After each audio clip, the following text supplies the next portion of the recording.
Hello दोस्तों, आज हम बात करने वाले हैं लिकर स्कैम की, जिसकी वजह से दिल्ली के चीफ मिनिस्टर अरविंद केजरीवाल को जाना पड़ा जेल। ये केस नेशनल अटेंशन का सेंटर बना हुआ है, जिसमें करप्शन, मनी लॉन्ड्रिंग और पॉलिटिकल वेंडेटा के एलिगेशंस लगाए गए हैं। तो चलिए जानते हैं क्या है पूरा मामला। दरअसल कंट्रोवर्सी स्टार्ट हुई दिल्ली की एक्साइज पॉलिसीज के चेंजेस से। फरवरी 2021 में एक group of ministers led by deputy CM Manish Sisodia और हेल्थ मिनिस्टर सत्येंद्र जैन को एक्साइज पॉलिसी रिव्यू करने का टास्क दिया गया। इस पॉलिसी के तहत दिल्ली को 32 जोन्स में डिवाइड किया गया। हर जोन में 27 लिकर वेंडर को एकोमोडेट किया गया। इसमें लाइसेंस फी को भी 8 लाख रुपए से 75 लाख रुपए करने की बात की गई। इसका मुख्य उद्देश्य था लिकर माफिया और ब्लैक मार्केटिंग को खत्म करना, रेवेन्यू को बढ़ाना और कंज्यूमर एक्सपीरियंस को सुधारना। इस नए पॉलिसी के साथ सरकार ने सीधे लिकर का बेचना बंद कर दिया, जिम्मेदारी को पूरा प्राइवेट लिकर शॉप्स पर छोड़ दिया। इसके अलावा लाइसेंसीज को दाम तय करने और डिस्काउंट्स देने की फ्लेक्सिबिलिटी भी दी गई। नई पॉलिसी के लागू होने से नोटिसेबल रेवेन्यू काफी बढ़ी, 27% तक, जो 2021-22 के फिस्कल ईयर में लगभग 8,900 करोड़ तक पहुंच गई। फर्दर चेंजेस प्रपोज किए गए, जैसे कि home delivery of liquor, shop hours extend करने टिल 3 AM। ये सब मई 2022 में एक मिनिस्टर्स के ग्रुप द्वारा किया गया। आपको याद दिला दें कि लागू होने से पहले इस पॉलिसी का एम था ज्यादा रेवेन्यू जनरेट करना और लिकर ट्रेड में इलीगल प्रैक्टिसेस को कर्ब करना।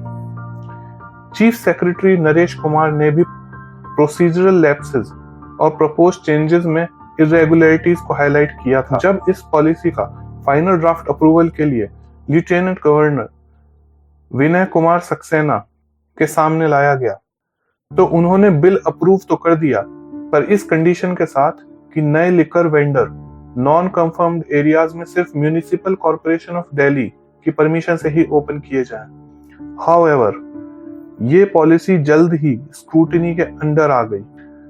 एलिगेशंस आए कि पॉलिसी को कुछ लिकर डिस्ट्रीब्यूटर्स को बेनिफिट देने के लिए मैनिपुलेट किया गया था।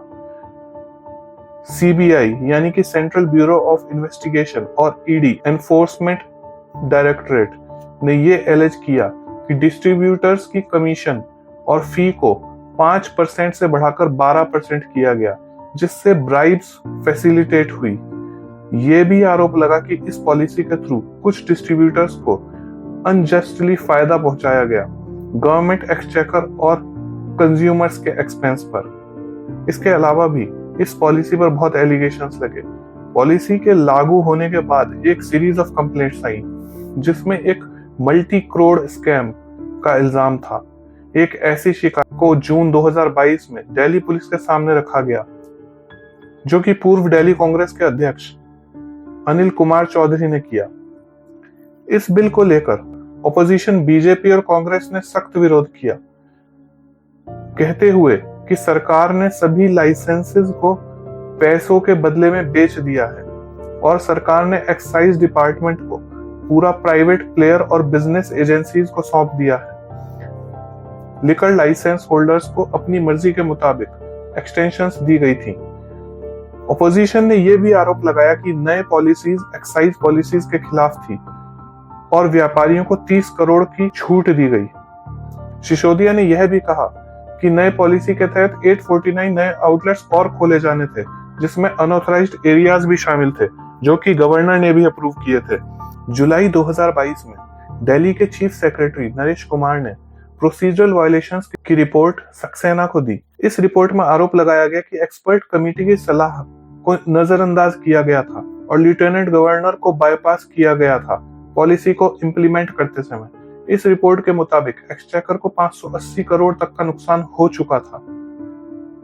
एक और इन्वेस्टिगेशन की गई ईडी द्वारा, जिसमें आरोप था कि लिकर पॉलिसी होलसेलर्स को गारंटीड 12% प्रॉफिट मार्जिन देगी, 6% किकबैक के बदले में, जो आपके मिनिस्टर्स को दिया जाएगा। और ये भी आरोप था कि विजय नायर, आपके कम्युनिकेशन इंचार्ज, जो सिसोदिया के साथ लिकर पॉलिसी के बारे में क्लोजली इंटरेक्ट कर रहे थे, उन्हें एक साउथ ग्रुप द्वारा 100 करोड़ का एडवांस किकबैक दिया गया था। इस साउथ ग्रुप में शामिल थे तेलंगाना के मुख्यमंत्री के चंद्रशेखर राव की बेटी के कविता और लोकसभा के एमपी मगुंत श्रीनिवासुलु रेड्डी, जो आंध्र प्रदेश की रूलिंग पार्टी वाईएसआरसीपी के थे। बदले में नायर ने इस साउथ ग्रुप को होलसेल और रिटेल लाइसेंसेस दिए और कुछ अनड्यू फेवर्स भी दिए। सीबीआई ने दिल्ली एक्साइज पॉलिसी के मामले में एक्शन लिया, जिसमें उन्होंने एफआईआर में 15 व्यक्तियों का नाम शामिल किया, जिसमें डेप्यूटी सीएम मनीष सिसोदिया का नाम भी शामिल था। जवाब में आपने भी आरोप लगाया कि एलजी सक्सेना ने 2016 में 1400 करोड़ के डीमोनेटाइज्ड करेंसी नोट्स को एक्सचेंज किया था। 20 अगस्त 2022 को सीबीआई ने डेप्यूटी सीएम सिसोदिया के घर पर रेड की। रेड्स कुछ सिविल सर्वेंट्स और ऑफिसर्स पर भी हुई जो इस मामले से जुड़े थे। 6 सितंबर 2022 को ईडी ने देश भर में 40 स्थलों पर रेड्स का आयोजन किया। अधिकारियों के मुताबिक ये रेड्स सीबीआई के द्वारा फाइल की गई एफआईआर के आधार पर की गई थी, जिसमें मनीष सिसोदिया पर आरोप लगाया गया था। उसी दिन आपके कम्युनिकेशंस इंचार्ज विजय नायर को भी गिरफ्तार किया गया। नवंबर 2022 में ईडी ने 7 आरोपियों के खिलाफ चार्जशीट फाइल किया, जिसमें अल्कोहल बिजनेसमैन और दिल्ली सरकार के अधिकारी भी शामिल थे। 15 दिसंबर को के कविता का पहली बार चार्जशीट में नाम दिया गया। 26 फरवरी 2023 को मनीष सिसोदिया गिरफ्तार किए गए और फिर 21 मार्च 2024 को अरविंद केजरीवाल दिल्ली के सीएम के घर पर ईडी की रेड्स के बाद उन्हें भी गिरफ्तार किया गया, जिसके बाद उन्हें 28 मार्च 2024 तक रिमांड दी गई। इससे पहले वो ईडी के 9 समन्स को इग्नोर कर चुके थे। दिल्ली हाईकोर्ट ने सीएम अरविंद केजरीवाल के अरेस्ट के खिलाफ किए गए उनके पिटीशन को खारिज कर दिया। केजरीवाल ने अपनी अरेस्ट को prevention of money laundering act PMLA 2002 के अंडर चैलेंज किया और अपनी डिटेंशन की लीगैलिटी और बेसिस के अगेंस्ट आर्ग्यूमेंट किया। ये केस पॉलिटिकल डिबेट को स्पार्क कर चुका है। बीजेपी ने इन्वेस्टिगेशंस की तारीफ की है। कन्वर्सली आप और उनके सपोर्टर्स क्लेम कर रहे हैं कि ये केस बीजेपी के द्वारा पॉलिटिकल वेंडेटा का एक इंस्टेंस है। ये देखना अभी बाकी है कि ये लीगल बैटल कैसे अनफोल्ड होती है और इसका दिल्ली के गवर्नेंस और पॉलिटिकल डायनेमिक्स पर क्या इम्पैक्ट होता है। लिकर स्कैम केस, जिसमें दिल्ली के chief minister Arvind Kejriwal involve हैं, ये पॉलिटिक्स, गवर्नेंस और लीगल फ्रेमवर्क्स के कॉम्प्लेक्स इंटरप्ले को हाईलाइट करता है। अगर ये वीडियो आपको पसंद आया हो तो चैनल को लाइक, शेयर और सब्सक्राइब करना ना भूलें।